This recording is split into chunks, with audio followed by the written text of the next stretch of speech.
Hello, and welcome to another World of UX podcast. This is your host, Darren Hood. Thanks for taking the time to join us today.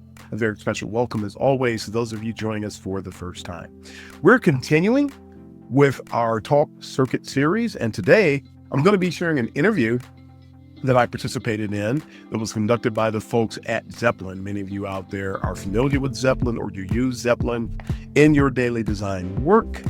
We had a great conversation. I'm not going to give you any of the topics we're going to cover, but it was a really nice, candid discussion. A lot of what I like to call real UX talk.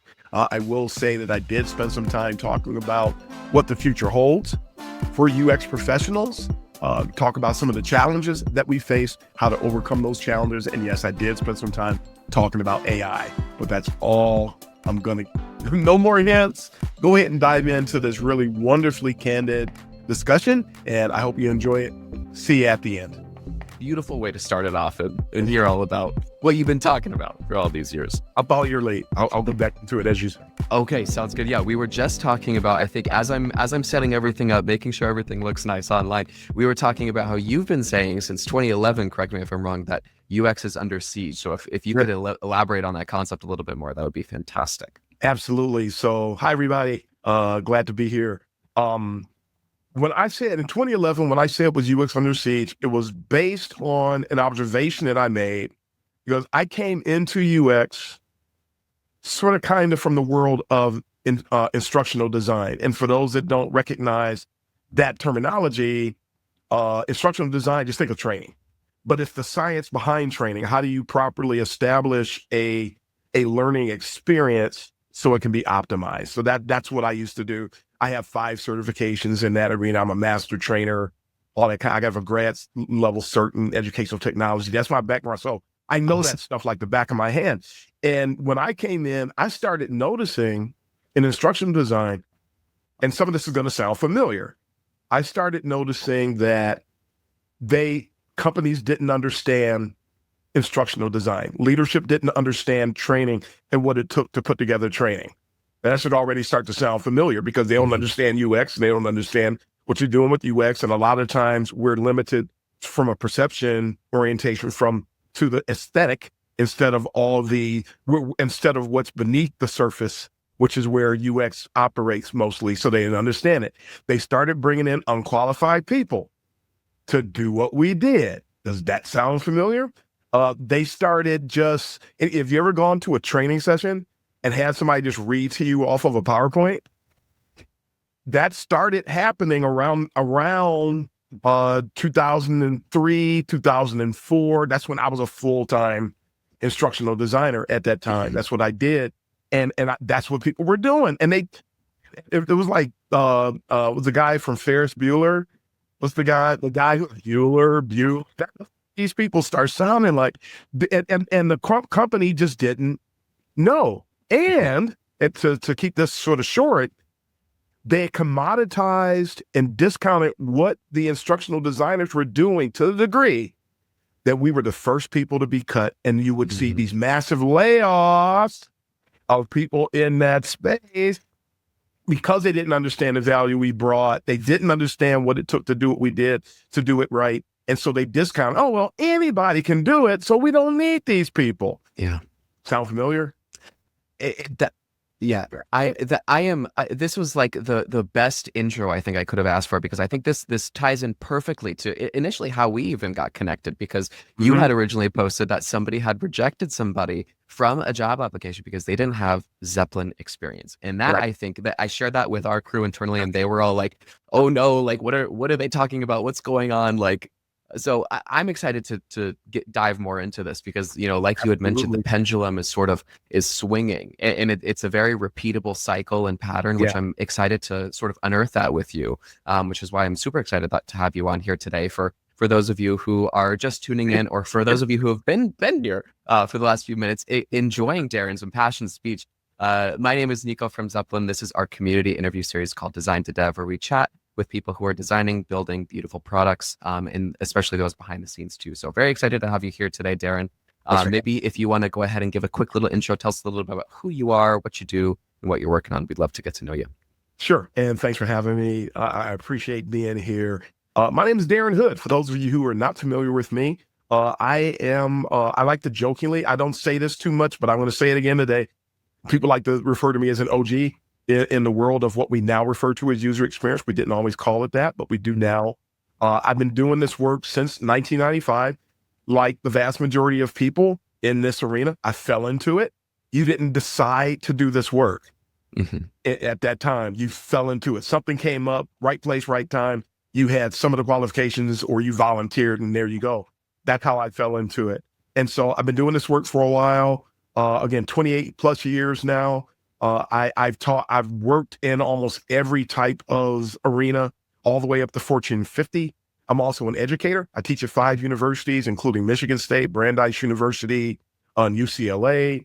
I am one of the writers. If you've ever seen the book, 97 Things Every UX Practitioner Should Know, if you look carefully, I'm on the front. I'm one of the people whose pictures on the front. I wrote a segment about understanding the difference between experience design, experience maps and journey maps. I wrote that particular chapter. I'm a podcaster. My podcast is in its 4th year now. We just had our 4th anniversary. And I've been heard the podcast has been heard in over 100 countries. So I got a lot of ground. I mentor people all over the world. I educate people all over the world. I engage with people all over the world. And that's sort of who I am. And it's because I love the work. I love UX. I love the discipline. And I guess you could say I operate as a caretaker of the discipline. I'm trying to make sure that we optimize who and what we do and try to make sure people understand what it is that we do, what the value that UX brings. I educate and I help people all over the world understand that component.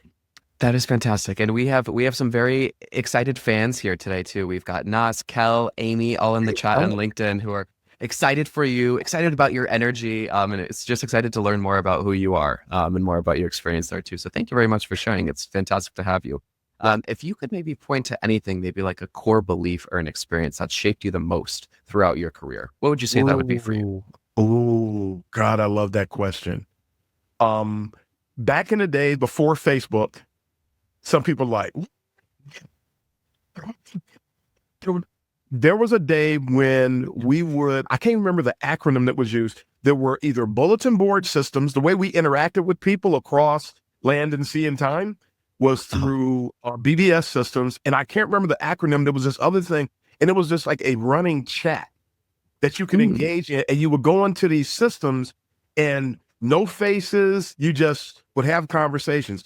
And this was after I had started doing what we now call UX work. And I used to do a lot of visual design back in that day, but I didn't know anything about Photoshop. And I'm in one of these discussions and I'm talking to somebody about how to get better at what I do.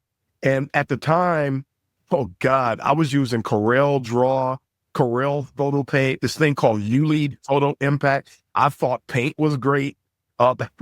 In advance, I'm a software addict. I still have boxes from 2000 in my basement that I just line up. I'm going to start sharing some. I love that. You should. That's a great little trip down memory lane there.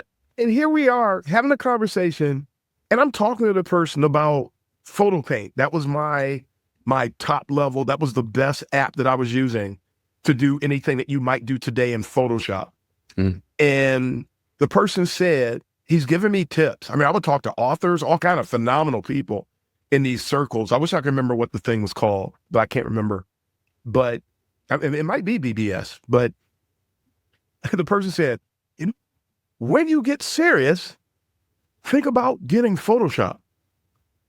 And I said to myself, what? When I get serious, I thought I was already serious. That was... I talk about this from time to time. That was such an eye-opening moment. And I think I talk about it in my blog post at uxuncensored.medium.com. I think there's a blog post where I talk about there's a nail in your tire, how UXers should embrace constructive criticism. And I think I might talk about it there. I'm not talking about one of them, but I think that's the one that instead of taking offense to the statement. I embraced it. Okay. And I'm like, wow. So what can I do to go to? I'm here talking to people because I want to get better. He just told me what I can do to get better. Why am I settling on Corel Photo Paint, which is disappeared into oblivion and only has a cult following today? So I immediately went out, and those were the days when you want software, you go to eBay. There you get the box delivered. It's a whole thing. Yep. And I got my Adobe Photoshop 4.5 SE.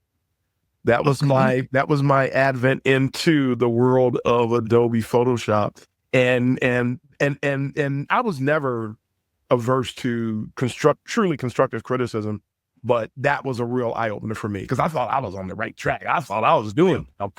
I had a degree of Dunning-Kruger myself at that time, but when I found out I didn't, and people today always tell me, "Wow, I thought I had it going on until I talked to you." I hear that all the time. Okay. Now, and so we're the perennial light bulb turner honor guy. That would be a great LinkedIn headline. The perennial light bulb turner honor guy. I think that would be perfect. If you're looking for a little bit of a rebrand or a refresh, It changed me completely. I love that. And I think that's fantastic advice for everybody listening, just to continue to look to those who have done it before, to look to the experts to figure out, like, truly, how do I better my craft? How can I do this? Which is why very excited again to get all of your insights here for the rest of the session today. So thank you very much. Between now and the rest of the questions, I've got a very quick little segment for you. It's just called overrated or underrated, where I'm just going to throw out a few terms for you, and you can let me know if you think they're overrated, underrated, and maybe a little bit about why. But so the first one is design systems. Do you think the concept of a design system is overrated or underrated? Overrated. And if I can add another note, overrated and overstated. Okay.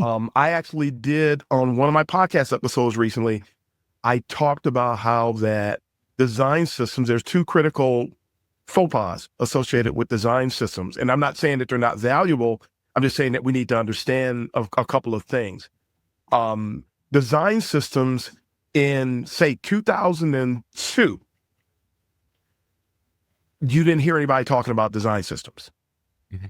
We did, however, have the equivalent of design systems inside either a content management system and people are like, what is that? That's the thing you use to manage your website. And so you create all of these patterns and all of these pages. Dreamweaver, we would create pages that were applicable to certain sites. Like when you didn't have a full blown content management system like you see today with Adobe and some of the other offerings, you would actually design pages. And then when it was time to set up certain content on the site, you would apply that template. And then in Dreamweaver, you would assign certain content to go to a certain segment, hit that button, apply it, and then now the design is there. And so now you have uniformity, you have consistency. Okay. So you have the equivalent of a design system, but it was not called a design system. So design systems existed. They were just called something different. So the weird thing, the second thing about it, is that now what I've seen, and not only did I start saying that UX was under siege in 2011, I also have talked about, and I learned this and started talking about this in 2013, 2014, and cited the biggest thing we learned in 2013 at a speaking engagement I had in 2014 was the number one. They had me do a David Letterman top 10, and I said the number one thing on that list was the rise of the poser. And 120 people live at this event burst out in laughter. They laughed at me to scorn. And now today they're going, man, where's that guy who said that? And now these people are like running rampant. They're running departments and everything. But here we are. These people now, a lot of people have used design systems to gain entry into UX roles. This thing that was done pretty much almost in the equivalent of a vacuum in a sense, not literally in a vacuum, but done quick and dirty and didn't require all of this heavy lifting that a lot of people are trying to promote. These people have entire departments, 6-figure salaries associated with something that we did like that in the past. I mean, come on. And these people are getting into UX roles because they're going after the Gold Rush started in 2012. for UX, and they're trying to get these jobs they heard about that they read about on Forbes with no love for the discipline, no understanding for the discipline, and design systems, which has done nothing but grow as a career option in the last 5 to 6 years or so in particular, is really under false pretenses. Okay. It really is. And design systems are being created with no heuristic input, with no data. A lot of no research data is going to some of the design systems. So are you really part of UX, or are you just like fronting your way into a UX role? Which a lot of times is really what I've seen is happening. So yeah, grossly overrated and overstated.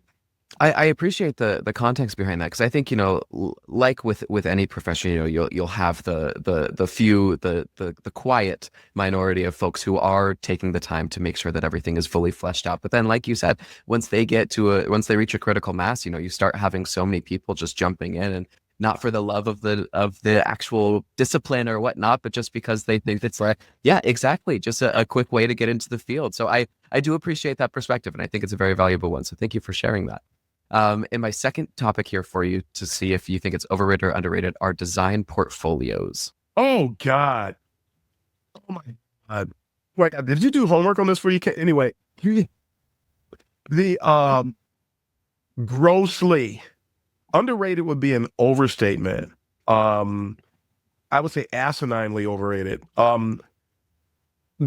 Portfolios were brought into the job review, job application process for UXers because people didn't understand what UX was.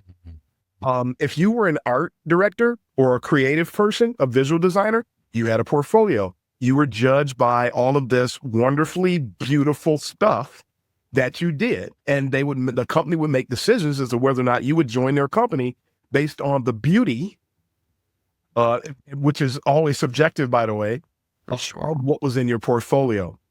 When UX started to raise up, because initially most of the UX jobs were actually in creative agency space. They were not in corporate.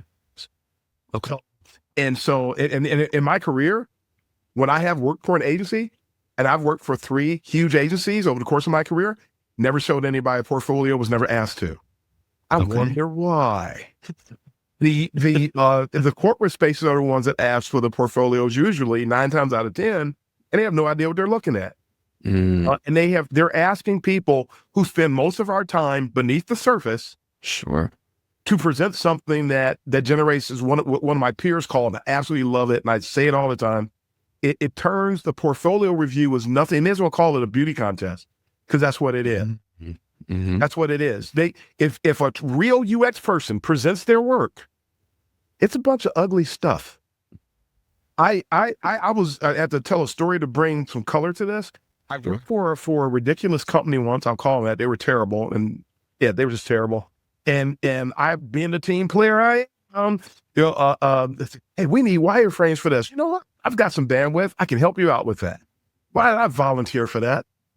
Nico, why did I volunteer to help people that don't understand what I was trying to volunteer for?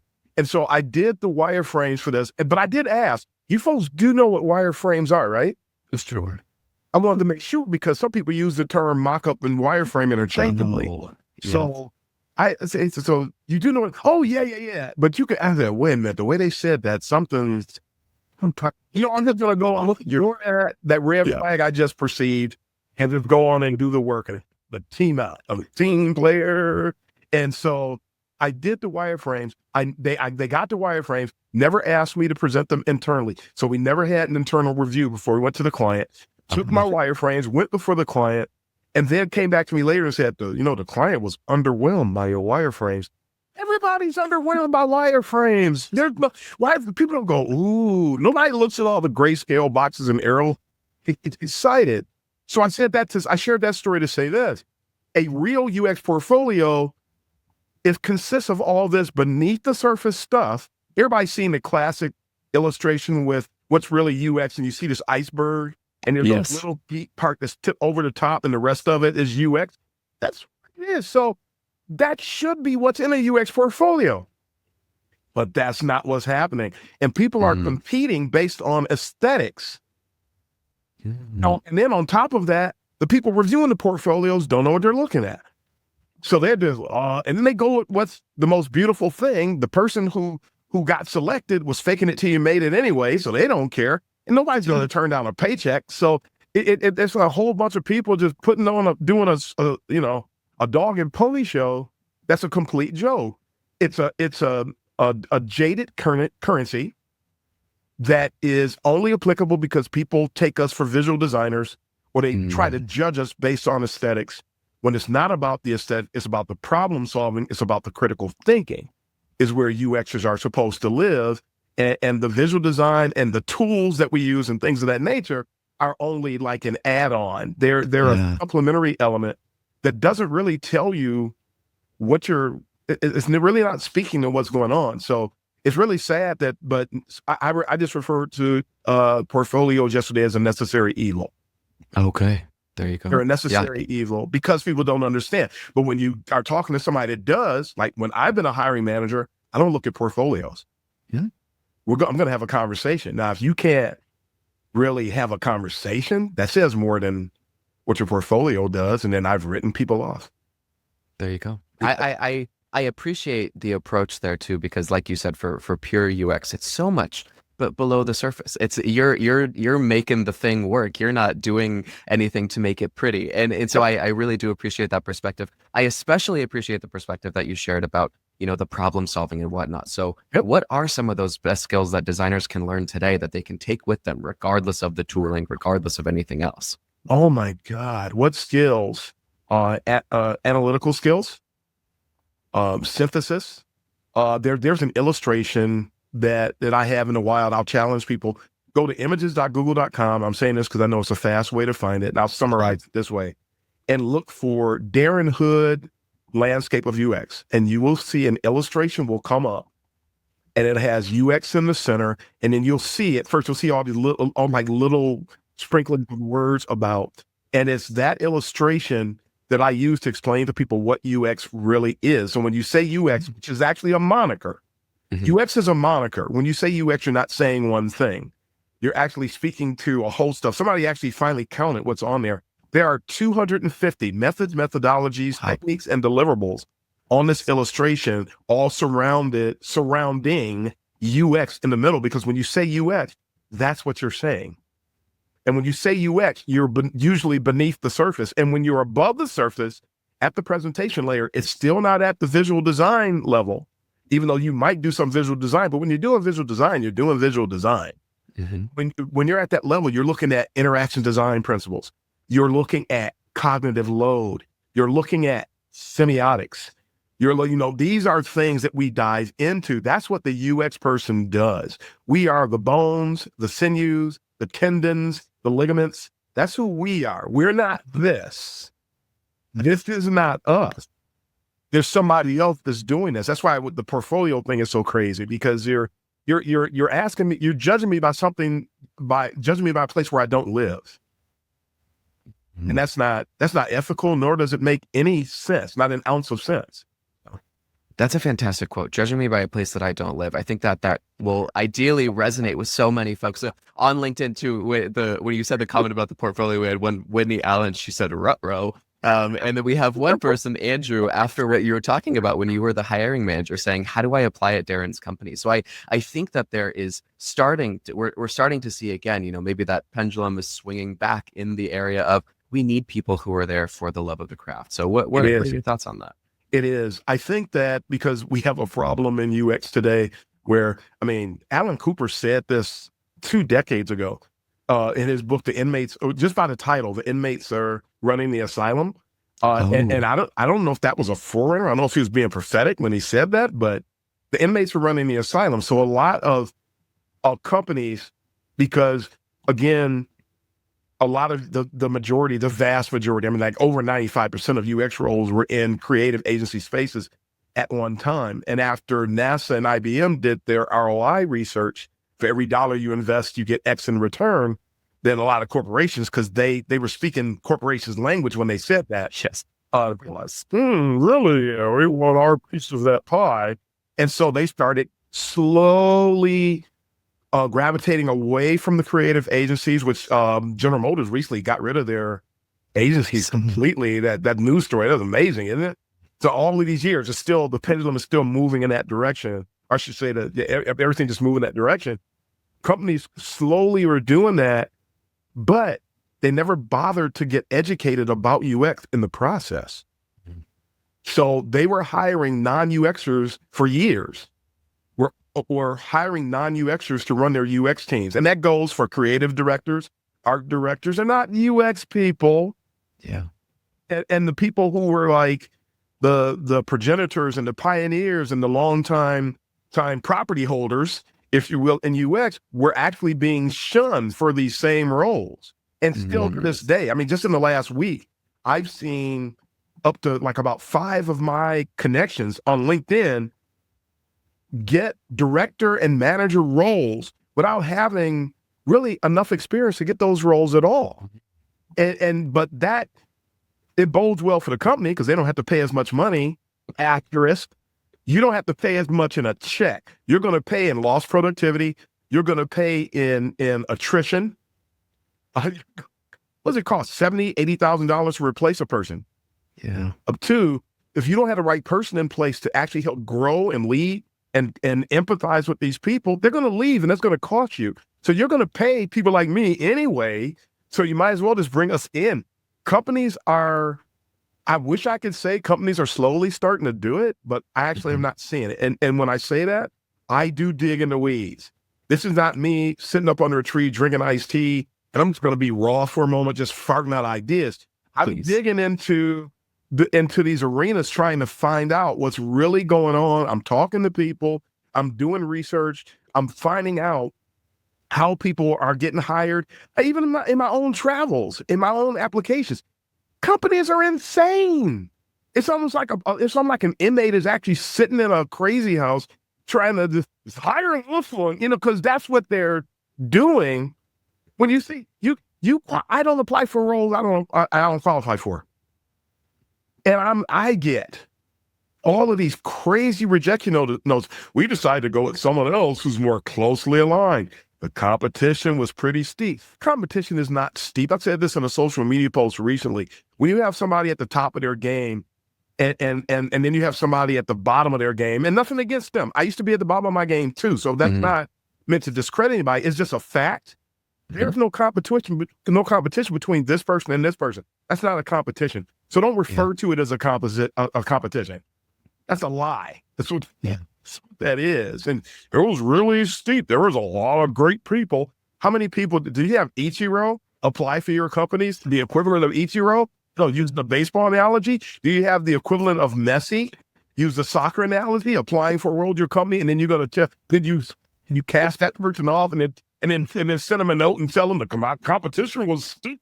No, it wasn't. You don't know what you're looking at. I do the work of 5 people everywhere I go. Yeah. You really going to get that? In the age, there was no specializations prior to 2011. I do design, everybody before 2011, we did it all. So when you hire somebody who had experience, actual UX experience, not the people that lie, and there's a lot of people that lie about it, that actually did design, research, strategy, everything, all the things that when you bring that person in, that's an automatically boost to your own UX operation. That's that we're the stock competition. Well, it wasn't. You're lying and you're fooling yourself. I keep drinking, keep eating that poop pie because that's what you're doing. When you say that, there's no competition. I really appreciate the candor, your honesty here, and so do so many of the folks that are tuned in right now. The comments are fantastic, so I really do appreciate it. I think these are the conversations that are necessary to do that, and being mindful of the time too. We're almost at the end here. I want to be able to spend the next few minutes going over what do you think is the solution to this? How do we move forward? What does the future of this look like? Ironically, I will be in Austria talking about this in October. Okay. I will be speaking on the topic of how do we triage the discipline of UX, and I'll give you just a little bit. Give us a little nugget. Yes. Some people are familiar with a talk I did. You can find it on YouTube. I have the Kaizen UX YouTube channel. You can find it there. I did a talk called the UX Cycle of Excellence. And there's a 7-step process for anybody, no matter where you are in your journey, to manage your UX journey. And the first 2 steps involve properly defining the discipline. That's one. Number 2, ground yourself in the fundamentals of the discipline. If everybody did that, do you realize how much accord we would be on? Because you got so many of us, you say something about fundamentals in some circles, and people say, that's old school. Every discipline on the face of the earth has fundamentals. That's asinine. Yeah. And you hear people say, you know what? I think we should embrace fundamentals, and that will take us up. I saw somebody say this yesterday. Oh, and I'm going, what do you mean embrace? How long have you been doing this? And now you just got that idea. Come on now. Acknowledge the fact that you're going back. That's fine. If you miss something, if you lack something, if you look down, you ever gone to work when we were all working and we weren't doing all this remote stuff? You ever gone to work or like got dressed in the dark? Let me back up. Got dressed in the dark and got to work and found out you had on mismatched shoes. You ever done that? I did. And I mean, I just took a picture of it and I posted it on social media. I said, "Yep, rough morning," and just laughs out of it. There are so many neurotic people in UX today. They're so hypersensitive. They're so threatened. There's so many people. They're imposters and they claim they have imposter syndrome. And yes, I did a blog post about that too. Imposter syndrome. Go and look up all you people who claim imposter syndrome. Go look up the history of imposter syndrome and then come back and tell me whether or not it actually exists. I'll just leave it like that. If you're an imposter, just admit it and then go build on that. And now you have a story. You know what? I used to think I had imposter syndrome. I found out I was actually an imposter, but I'm glad I heard it. I'm not an imposter anymore. Let that be your testimony. So we've got to go back. We've got to define UX the right way. All these people say, you can't define UX. There's no agreed upon. Yeah, you can define it. I've defined it and other people define it. It's okay if there are 100 definitions for UX. Yeah. It's actually okay because we're all saying the same thing different ways. So that's okay. But define it the right way. And then embrace the fundamentals. If you're missing them, just go get them. That's fine. You can fix your house. You don't have to tear it down. Nobody told you to give your check back. But we all have to. These things are critical to triaging this discipline because we're saying too many different things. We're fighting against things. Some of us are fighting against things that we should be embracing. We support people that we should be laughing at, and we're laughing at people we should be supporting. And this is insane, like gatekeeping. Gatekeeping is not trying to keep anybody out. Nobody's trying to, show me somebody's trying to keep anybody out of a job. I'm being kept out of jobs, but I literally am. But nobody's trying to keep people, and people like me, we're not trying to keep anybody out of anything. We are holding people accountable for things. And we are ushering people to quality advocacy, which is all gatekeeping is. We can all agree that that's what gatekeeping really is. You'll see a sweeping change.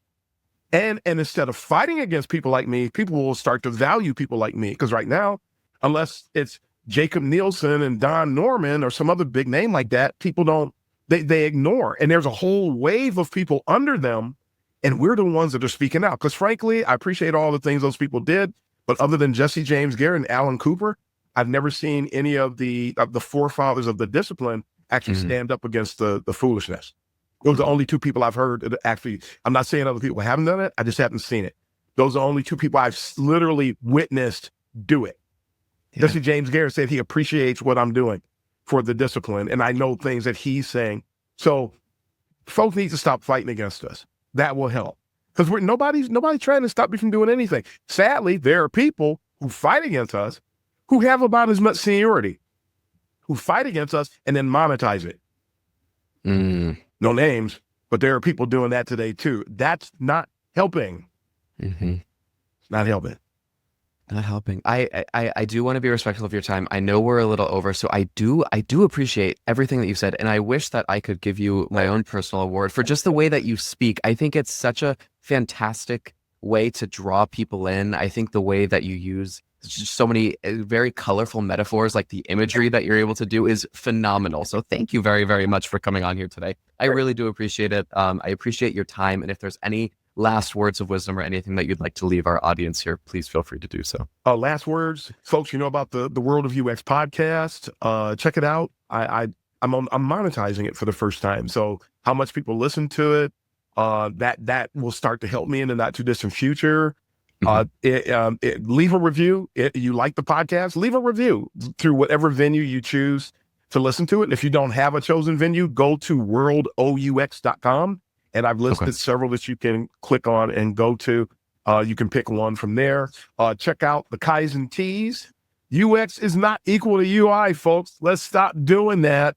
It's killing us. Stop doing that. Go to kaizenteas.com. You can get some merchandise from there that's helping to just spread the word in a fun way. And be on the lookout soon for some new books and things like that are on the horizon. Fantastic. Well, thank you so much, Darren. I really do appreciate your time. I hope that everybody listening has had some fantastic takeaways from the session. I know I have, so I really do appreciate it. Appreciate you fighting the good fight, making sure that people truly understand UX at the fundamental level. And I think that's a beautiful takeaway. So thank you very much. Absolutely. And thanks again for having me. It's a thankless job, but I don't think I have a choice. You've built up your followers who I know are supporting you here just in this session and online too. So there are a lot of people who are very appreciative for you. So thank you very much. Very much. All right. It was great to talk to you. Take care. Talk to you soon. Yeah. Well, we hope you enjoyed that talk, that interview that I participated in with the folks at Zeplin. Really had a ball sharing those really candid insights with folks in the UX community. We're going to sign off real quick, but before we do, just reminding people, take a visit. Go out to kaizentees.com. That's KAIZENTEES.com. Check out our t-shirts, check out our hats, check out our coffee mugs, check out our water bottles, check out our stickers, just a lot of things, and just share some of the things that we've said. Someone once said, Darren, man, if you put that on a t-shirt, I would buy it. And along came Kaizen Teas. We took someone at their word. We have put these out there, and we do use proceeds from this show to help to further the work that we're doing on the World of UX podcast. So we hope you see fit to support us here. Don't forget to go out to the Kaizen UX channel on YouTube. If you have not already subscribed, please subscribe to the show out there. That will help us in our initiatives as we go forth on YouTube. That's it for today, folks. Thanks again for taking the time to listen today. Again, we hope you got a lot out of that segment with the folks at Zeplin. And until next week, this is Darren Hood, the host of the World of UX, signing off. Happy UXing, everybody.